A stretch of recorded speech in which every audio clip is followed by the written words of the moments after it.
Good morning, everybody. This is Jeff J. Brown, China Rising Radio, Sinoland in Chiang Mai, Thailand. And I am very, very honored to have Barb Hammer on the show today. How are you doing, Barb?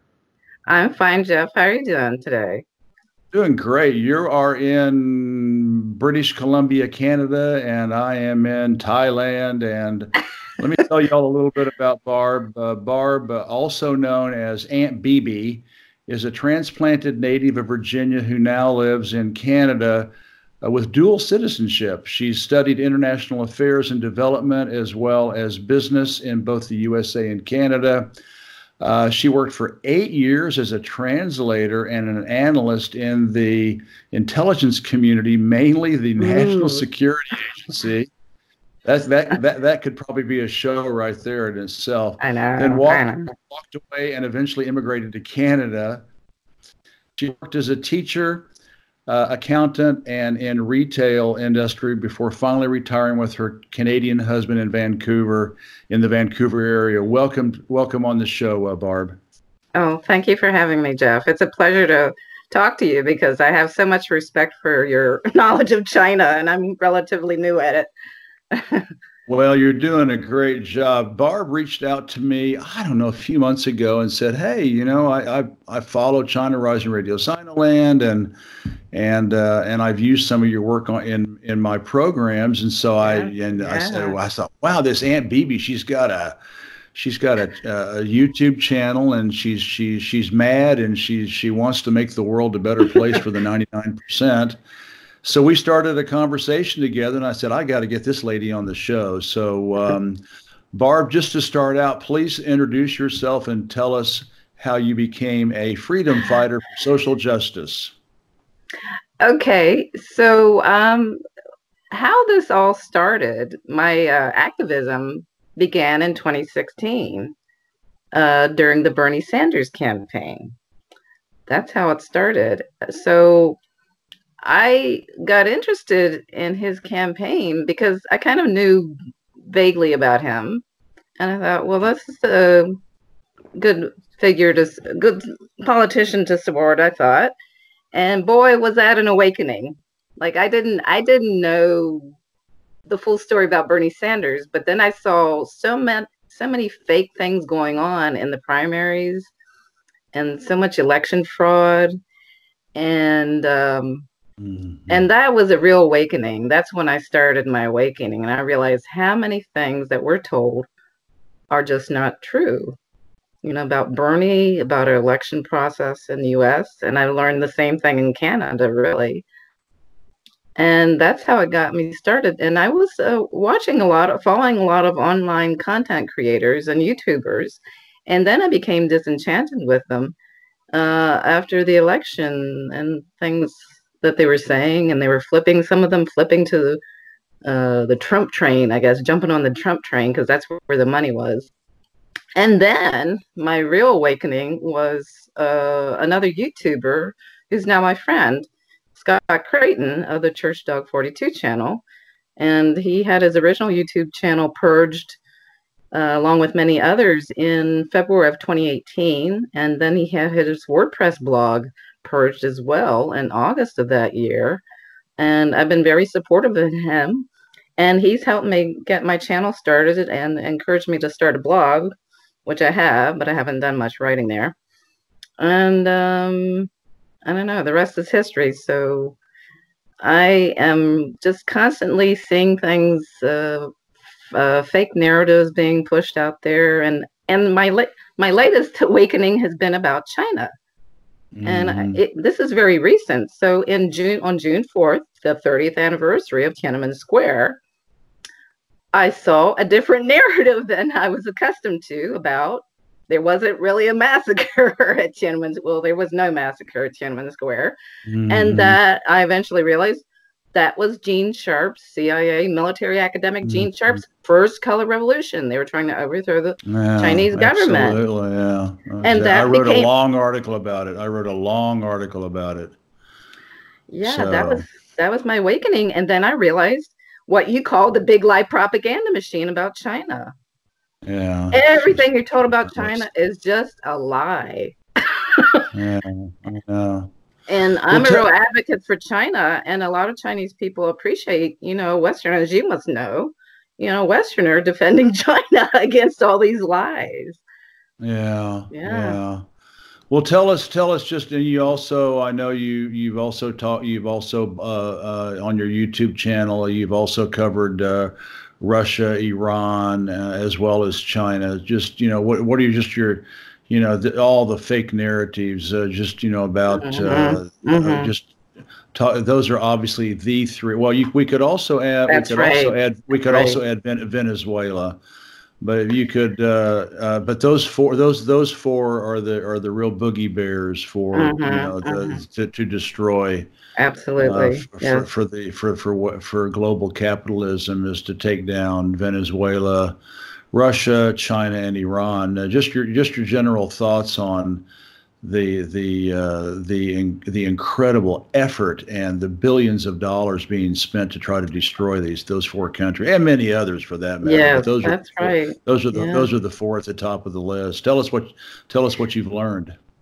Well, it's all of these countries that are a threat to the US and Western dominance in the world. The US is losing its position as the number one economy. I wonder if China isn't already the number one economy. And I'm interested in world events in general. And I just see this trend where all of these countries that are a threat to that dominance, Russia and China, and Iran and leftist governments in Latin America, like the troika of tyranny, which is Cuba, Venezuela, and Nicaragua. Yes, they are a threat. And unfortunately, Bolivia has fallen, but maybe they'll come back. Maybe, yeah, unfortunately. And I've traveled to Cuba because I want to go to these countries too, to just say, well, they're being smeared in the Western media. And I'm planning to go to Nicaragua too. I have a contact there. So I'm going to travel to Nicaragua as someone who's in the solidarity movement there with the Sandinista government, Daniel Ortega's government. So I just want to show the Cool. reality of these countries and how they're being smeared. And so I defend China. The ridiculous new Cold War that we have is really what's going on against Russia and Mhm. China. And, a lot of these things that are going on, like in Iran, Latin America, and Evo Morales' government being overthrown in Bolivia, has to do with China. Countries would rather do business with China and get a fair shake rather than getting the shaft from the US and the West. Yeah, And that's reality. absolutely. Yeah. Also, another thing that you talk about a lot, and this is something that is reviewed extensively on the Greenville Post, is fake leftists, or Oh yeah. sincere leftists, or Yeah. sincere Marxists who get wrapped up in identity Yeah. politics, Hmm. and who try and who, because they, for whatever reason, the Trotskyites, and these, they can't stand the fact that China is successful, and so people that should be supporting China and other, other countries, Yeah. Yeah. who are trying to live and work independently of Western tyranny. Just Hmm. tell us how your feelings about those kind of maybe good intentioned or wrongly informed, leftists, progressives, liberals, Marxists, etc. Yeah, it's amazing. There are a lot of people who sort of embrace the ideology, but then they still smear China and say, oh, it's an imperialist power and they're trying to exploit other countries. And I'm just going, I just shake my head like, what are you talking about? Hmm. And there are a lot of people on the left also who claim to be anti-war, or people who are anti-war, but they don't seem to be opposed to regime change. Like they buy into a lot of these color Hmm. revolutions. It's just amazing. And then there were people, some on the left, some supposedly leftist media, they will speak the truth about one part of the world, and then they push propaganda or disinformation about another part of the world. And that seems to be how they survive or something. They don't get censored as much. It's just very weird. It's the Cass Sunstein agents in the media. So, Yeah, well, yeah, those are sort of the what the CIA uses. It's called, the managed or controlled controlled. opposition. Yes, yes. They appear to be, liberal and leftist and stuff. Anti-imperial. Yeah, they're not really anti-imperialist. But they're really just being manipulated either knowingly or unknowingly, by by the deep state. Yeah, tell us about. I even had to write the guy, Cass Sunstein. Sunstein, yeah, Yeah, Sunstein. yeah. He's an Obama boy. Tell us about him. Well, I call him Obama's propaganda czar. So they realized had a problem. It ultimately came down to the 9/11 truth movement. They were trying to stop the dissent about what happened, the events of 9/11. Mm-hmm. And maybe I don't know if everybody realizes it was an inside job. Of So, course. but you'll hear a lot of disinformation. The Muslims did it, and the government let them do it, or um, they blame the Saudis. The Saudis did it, but they won't talk about the truth about how it was an inside job. It was the U.S. government with other governments, especially the Israeli government, involved in that. Mm-hmm. So that's how Of the whole course. Cass Sunstein thing started. And so he actually, I don't know if you're aware of him. He's one who came up with the idea of WikiLeaks. And my friend Scott Creighton, he will say WikiLeaks. He'll pronounce it that way, but it's very good. Okay.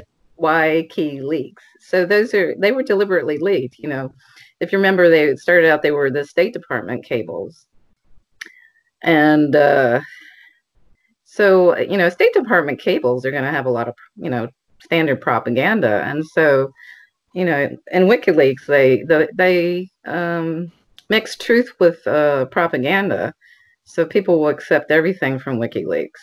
There's a lot of good information from WikiLeaks, but you can't trust everything from WikiLeaks. And so WikiLeaks was actually the number one target for WikiLeaks was China, but other countries as well, Iran and Nicaragua, and a lot of these countries that are smeared. So the Julian Assange was actually a CIA creation, but a lot of people don't realize that. So that's Cass Sunstein. He's the one that came up with the idea of WikiLeaks, and it was actually introduced in the mainstream media started talking about WikiLeaks even before it started. And I didn't realize this until last year, really. I know, I didn't realize this until last year. It involved, and not everybody, but this is. I know. You're stepping on a lot of liberal toes when you start saying that Julian Assange is a CIA creation, but there's a lot of evidence to support that. But yeah. Well, I'm going to interview John Potash on his second book about, drugs. The CIA and the FBI use drugs to. Oh yeah. And so all the gurus from the '60s, they were all manipulated by the CIA. So I mean, it's not. Julian Assange would not be any less. Any lesser, because all those other guys from the '60s were just as manipulated too. So it's amazing when you dig and dig. It's amazing what you find. The CIA has really hijacked the left. The identity politics. Yeah. That's a CIA thing to distract from. Yeah. You're not supposed to talk about class politics. Of course, yeah. It's still Martin Luther King Day here where I am. And people think, Martin Luther King was assassinated for talking about the civil rights movement and being anti-war. No, he started talking about class and uniting poor whites and poor blacks, poor minority. He was uniting everybody, and that's the real danger. You're not supposed to talk about class. Yeah, absolutely. There is no class warfare in the United States, supposedly. Keep the races and the genders fighting, and everything is just fine for the ruling class, isn't it? Hey, listen, you also talked about, your dad's experiences when he was drafted into the Army during World War II. Yeah, that inspires you. He was sent to Mm-hmm. Panama Canal in Nicaragua, where Mm-hmm. he I know. learned about the criminal policies of the USA. Smedley Yeah. Butler. Then he was sent to France, my gosh, where he saw Yes. terrible atrocities committed against the French people. Please tell us about that. Considering you're a French translator, and I'm a dual national American and French. So tell us about all that. Your dad. Oh yeah. Well, he was my dad. See, my family roots. I'm from Virginia, but my family roots are in West Virginia. So my dad came from a hillbilly family, but he was always interested in the world. And so he got drafted during World War II. And it is strange that he was sent to, I don't know which one he was sent to first, Panama Canal Zone or Nicaragua. But it was Nicaragua, especially, that he really learned about the criminal history of U.S. foreign policy and how the U.S. had sent Marines down to Nicaragua to help fight, what is it, Sandino, the bandit. And so they were sent down to prop up the Somoza regime. And so Somoza was still the leader in Nicaragua when my dad was sent in with the U.S. Army in Nicaragua. And he told us kids some stories. And I was talking to my sister recently, and she kind of knew a few more details. So my dad with some buddies, that they had gone up to the presidential palace in Managua, to get a closer look. And as they approached the palace, I don't know if there was a fence around it. He noticed that there were like machine guns on the roof of the palace, and they started to point the guns at him and his buddies. And my sister told me my dad actually, so they were going to shoot him and his buddies if they got too close.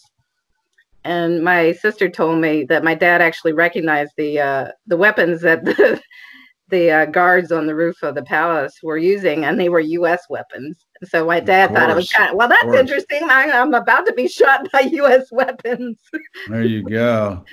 And then he and some buddies went outside of Managua to a little town or village, and the people there thought they were mistook them for Marines, and the Marines were hated there because the Marines were known for the U.S. Marines were known for suppressing the people and propping up Somoza. So he and his buddies, they were going to be killed by the locals, and they had to quickly persuade the locals that they were not Marines, that they are in the U.S. Army. Yeah. And what happened in France? So then he was eventually sent to France after the Normandy invasion. So he was part of that fighting there against the Germans. And my dad was in the artillery. So that was his, I think he was good at math. So he was good at calculating, whatever they needed to do to direct the fire at the Germans. And they actually won a Bronze Star. Good morning, everybody. For you YouTube fans out there, Barb and I are going to try to hide it. Yesterday, she lost her computer because Windows did that big update that's in the news, and it took her all night to get her laptop updated. And now it's the next day, and as you can see behind me, I started practicing using the green screen last night. Oh. So I'm not even going to try to hide the fact that I'm sure the lighting's different for both of us, so I'm not even going to try to hide that. This has been done in two parts, so I'll try to splice it together as best as possible. Anyway, good morning, Barb. How are you doing? Good evening. Yeah, for me. Well, no, afternoon. Sorry, afternoon. Yeah, afternoon. And anyway, we got to where you talked about your dad in Nicaragua and Panama, and he saw ugly things as a soldier.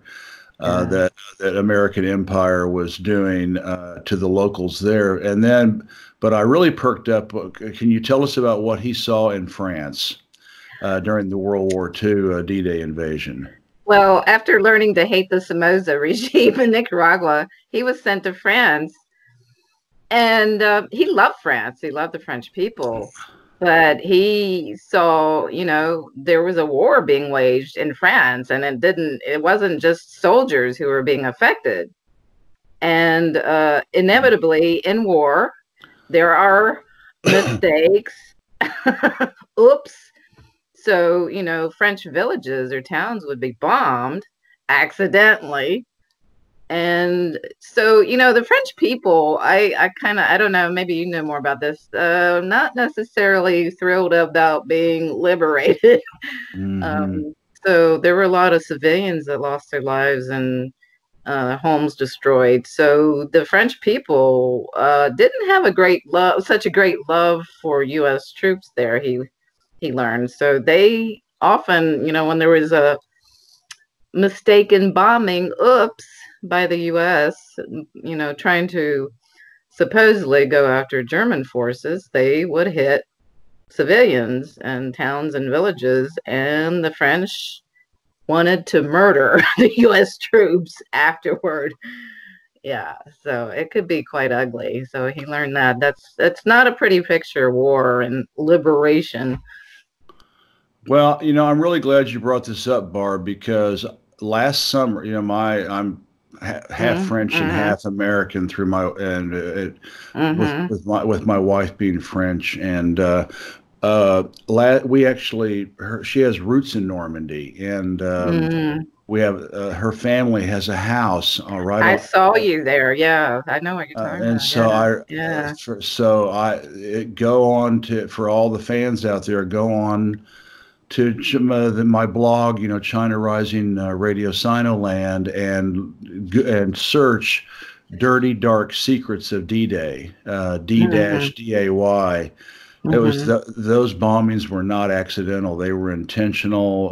The United Okay, States, yeah. See, that's why I uh, go, yeah, oops, yeah. the bomb Yeah. 1,500 French towns and villages, Okay. flat Yeah. most of them, Mm. massacred over 50,000 Frenchmen, Yeah. Yeah. maybe as high as 80 to 100,000. We'll never really know.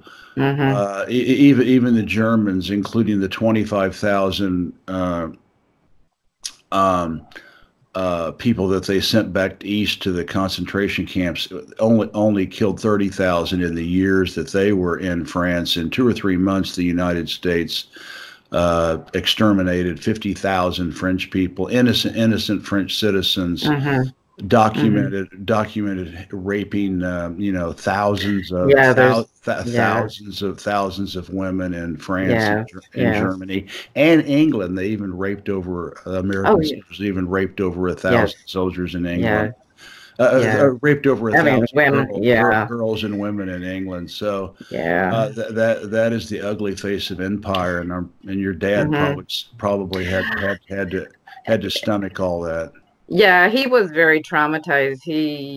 I think he suffered some trauma from whatever, and I know he didn't talk about everything that he saw, but I knew he saw some bad things. So he would get very emotional sometimes, and I knew that was from his wartime experience, and he actually had a nervous breakdown after the war. So, Well, you can yeah, imagine. he didn't tell us everything he saw, but I know he told my mother a lot, but yeah, she just mentioned, yeah, he told her a lot of things that he saw, but I'm sure he didn't even tell her half of what he'd seen.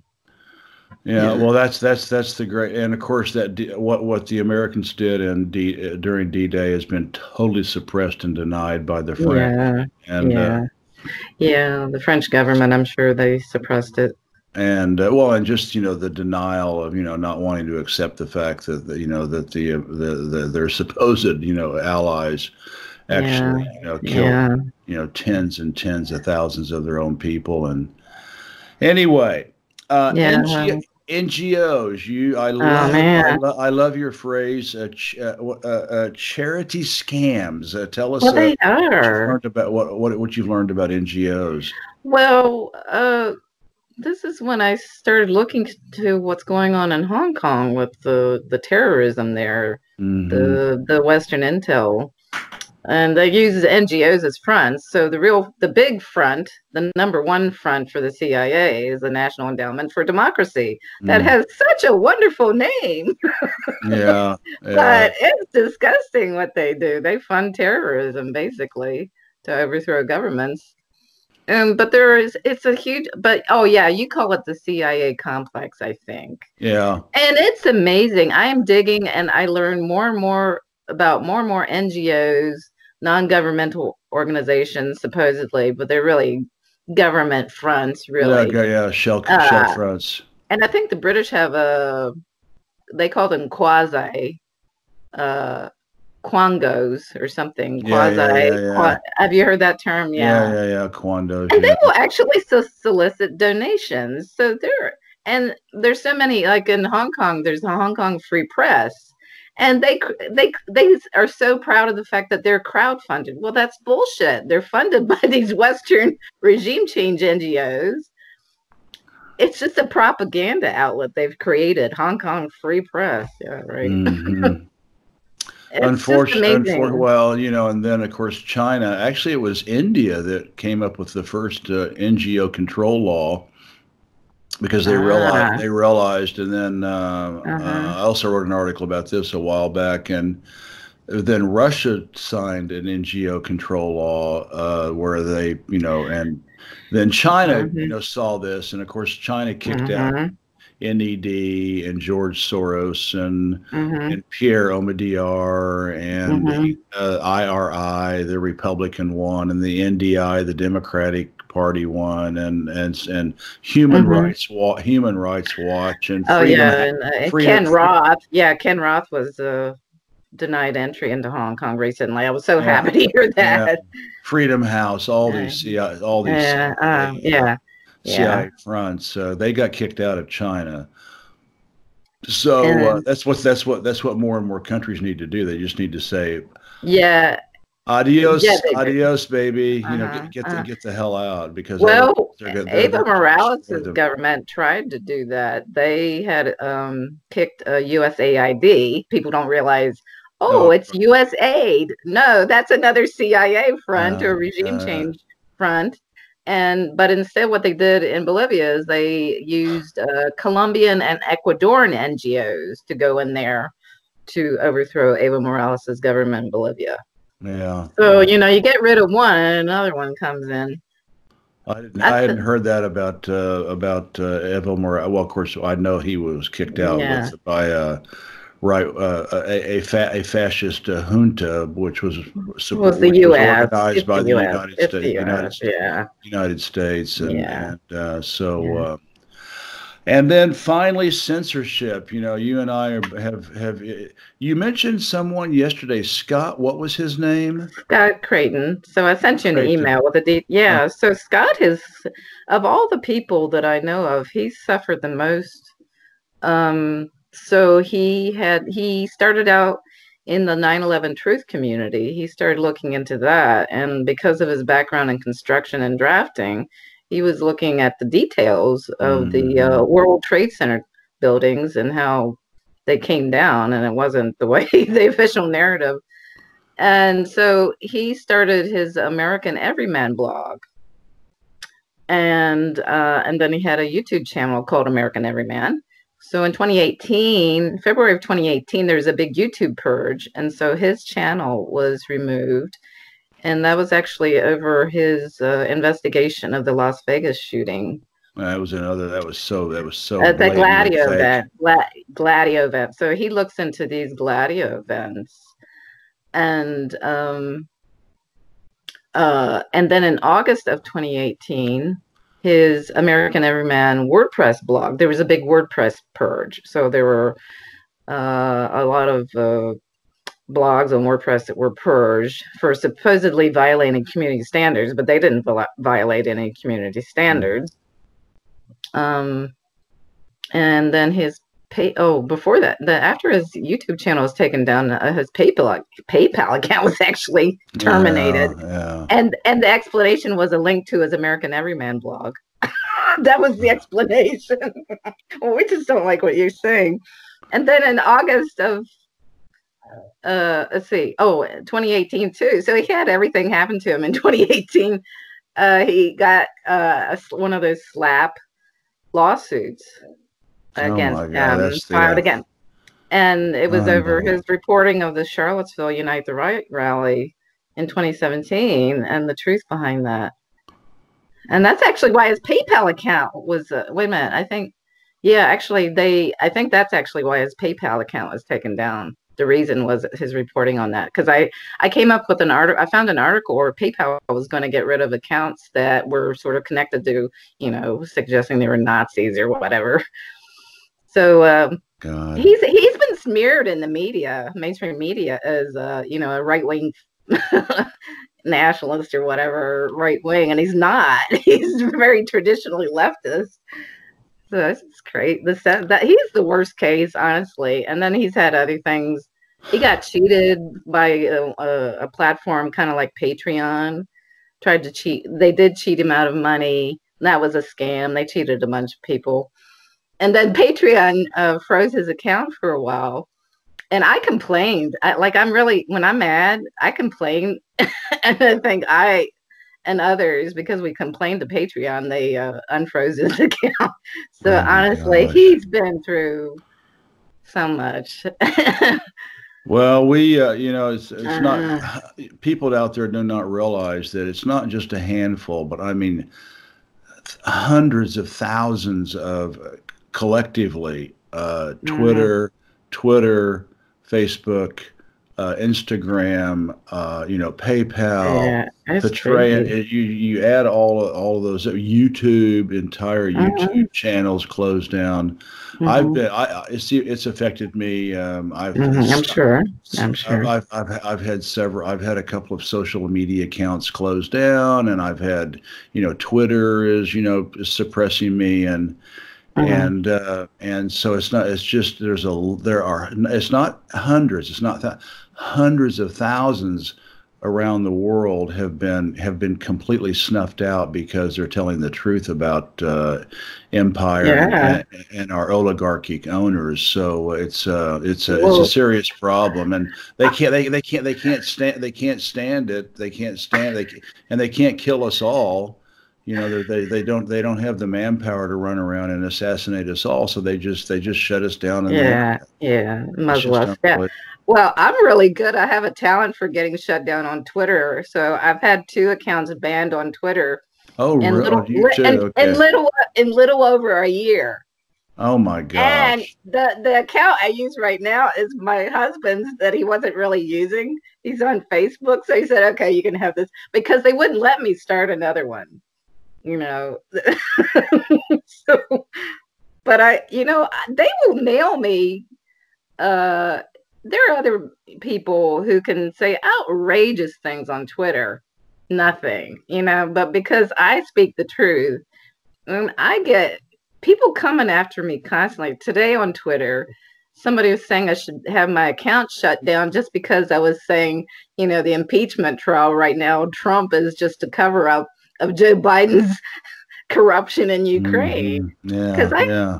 I hadn't been following it. I thought it was all over Russia, but now because that was that was debunked. Now they had to come up with another reason to impeach Trump. And I'm not a Trump supporter. I didn't vote for Trump or Yeah, yeah, Hillary. yeah, yeah. But Well, they assume I'm a Trump supporter or something. I'm like, no. Well, they plug in these algorithms. They plug in these algorithms, and if you mention the word communism or socialism or social justice or oligarchs or whatever X number of times, Oh they just yeah, it just trips a switch and you're off. So well, it's amazing how these accounts find me. Yeah, I say something. Oh, I'm not supposed to say. It's like yeah. Well, and they then come after me. yesterday in RT, I saw an article where Joe Biden was basically threatening media, openly Uh, threatening media not to talk about Ukraine. So I'm yeah. sure with all of his, oligarchic connections. They have now put algorithms into all the social media, WordPress, etc. That Okay. if you attach Joe Biden with Ukraine, then you are Right. then you are Right. then you are to be crushed. So Yeah. so much for freedom of the press and I democracy, know. Western democracy, man. I know, democracy. That's why, when I'm talking about regime change whenever I see the words freedom, democracy, human rights, or civil rights, I know what's really up. Yeah, To absolutely. overthrow a government. Well, Those are the key words, yeah. Hey, listen, Barb, this has been such a wonderfully refreshing interview, and to see someone like you who just became enlightened about your Pretty arc, recent. your arc of Pretty recent, awareness, and yeah. we need a million more like you. And you remind me, there's another famous hammer out there, your Barb hammer. Remember from the 1960s, Fannie Lou Hammer. Although Oh, she spelled hers with just one. Hamer. Yeah, it's Yeah, Hamer. yeah, Yeah, Hamer. yeah, yeah, I know. One M, Yeah, two M's. yeah, I know. Yeah. Oh, there's another thing I forgot about my family is my mother's uncle was an FDR Deal Democrat. He was a governor of West Virginia. I've forgotten about that. Yeah. Really? Yes. Yes. He was. Yeah. Amazing. All And West right. Virginia is a terribly poor state. Oh, It's like the yeah. top two poorest. Mississippi Yeah. and West Virginia are really dirt Yeah. poor. Well, Yeah. and Oklahoma, where I Yeah. grew up. Oh, Well, really? Oh. tell us about your future plans before we sign out. Well, I haven't been very productive lately, and that's, circumstances to do with my living situation right now. It's hard to do videos, but I need to get back and I need to write more. So I started a blog. So there's one good solid piece there I wrote about Hong Kong and China, and it stands up, but I need to write more on there and just keep putting out the truth. And I incorporate travel too. So, I want to go back to Cuba again. Yeah, well, I'm going to I'd like to Nicaragua. go. Hmm. I'd like to go to both of those places and North Korea and some. I'd Yeah, like to go to North Korea too. Yeah, Eritrea and Africa. Hanging in there trying to fight empire and Iran is another place I would yeah, love to yeah. go And I to. actually Yeah. I actually have friends there. I could actually I have friends there. Yeah. meet people. So Hmm. did you include your blog in your list of information you gave me? I did, I believe. Yeah, I'm Okay, pretty sure I okay, did. good. Yeah, yeah. Um, So, oh yeah, when I go to Cuba, I make a point. I could easily go as a Canadian citizen, no problem. But I make a point of going as a U.S. citizen, and so there's certain hoops you have to jump through. So you have to have go under a certain category, and they've restricted it. But I go as a journalist, so I make a Okay. point. Yeah, and they have people there are very happy. They don't see that many The most Americans they see are because they're Cuban American. Yeah, So yeah, the yeah, yeah, families. So, and in North Korea, they don't allow U.S. citizens yeah. into the country because they've had too many problems with U.S. government. So I would definitely have to go as a Canadian citizen to North Korea. Yeah. Yeah. We would Hmm. have to use. I'd have to use my French passport for that Yeah. too. So, Yeah. Yes. Yeah. well, So, well, so listen, much for Barb. freedom. So much for Yeah, so freedom yeah, so as an much. American citizen. So much freedom. Well, listen, Barb, this has been a wonderfully Yeah. refreshing and it's inspired me and Oh, good. Yeah. to hear your story and how you've come alive and are out there, fighting on the airwaves, telling the truth, and you've got your Aunt BB YouTube channel, and which I subscribe That's to. Scott Creighton's idea. He came up with the name, so he Uh, inspired me. But he liked. I told him a story about my nieces couldn't say my name, so they called me Aunt BB. okay, all right. Yeah, I have to credit him with that.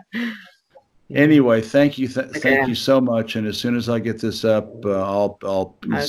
send you a link so you can post it on your YouTube, Oh, thank you. Great. Yeah. and then you can blast it out on what's left of your social media that hasn't that hasn't been censored. I haven't gotten any suspensions on my current Twitter account. So, Hey, well, listen, yes, thank you I'm so okay. much, and Yeah, thank you. thank you so much, and let's stay in Oh, touch. It's been a real yeah. pleasure. It's Yeah, been a I real enjoy. pleasure to get to know each other more than just Yeah. across the emails. All right. Yeah, yeah. Thanks, All right. Jeff. It's been a pleasure talking to you. All right. Bye bye. I'll get this Okay. done and let you know. Bye bye. Okay, bye.